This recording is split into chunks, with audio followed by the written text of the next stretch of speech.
got me thinking. So I figured I'd educate you guys about slam balls today. As you can see, I got different sizes of my balls laying on the ground. We got 6, we got 8, we got 10, sitting on the 14, a 15, and then a 20. So one of my clients wanted me to explain the difference between like a slam ball and a medicine ball, and I realized that a lot of people don't know, so I made this video. A slam ball, first of all, as the name implies, they're made for slamming. They're made for hitting stuff. As you can see, the big difference when you use them is they do not bounce. They do not bounce. The weight distribution in them is different from a free weight, whatever. And then it's even different from a medicine ball, as you can see. A medicine ball, down with bounce to it. You don't want to do slam with this because it'll hit you in the face. But back to the slam balls. Slam balls are really good at working on your explosiveness, your speed, and even a little bit of cardiovascular fitness in your workout. Just because when we use them, we're usually using them in moves that require us to use one compound movement. So we're moving, not just focusing on one muscle, but several, and then we're moving pretty fast. So with these slams, that's a great example. This is an exercise you can't do with a medicine ball because it'll hit you in the face, and you can't do with a dumbbell because you'll break your toe, or maybe the gym floor, who knows. But these slams are a great way to develop explosive power in your back, and even a little bit in your legs.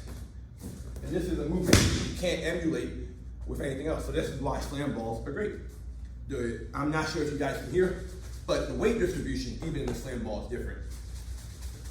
You can hear the sand moving around in there. And that's awesome because a free weight is balanced.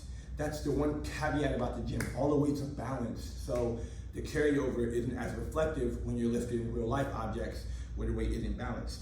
This, with an unbalanced weight, is really great. It adds an extra stability component to your workouts. It makes you work just a little bit harder. So, on top of them just being different from medicine balls, because of how they're made, they're denser, the weight distribution is different. They're really good for functional training and explosiveness. Like I just showed you, I showed you guys one exercise with your backs and your whole body.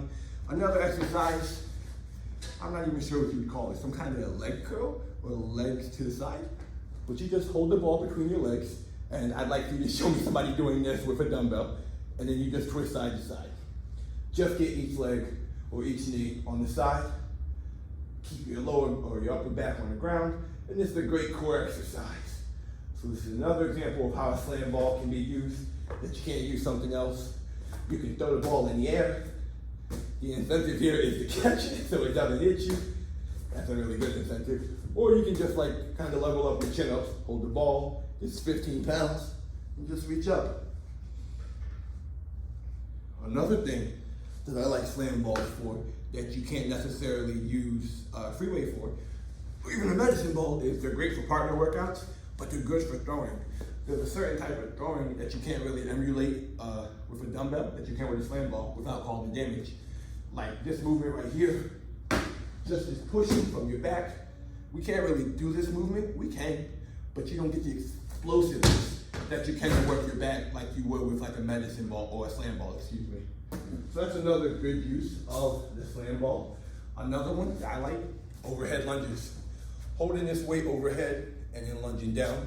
The weight distribution is gonna work your core that much more and just make the lunge a little bit more of an interactive exercise. You can do a lunge to the shoulder, that way it's resting on you, testing your balance.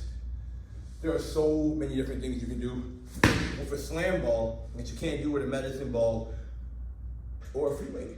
So, next time you see these little nifty rubber balls in the gym, now you know what to do to them. And if you don't, check out my other video on this channel on slam ball exercise.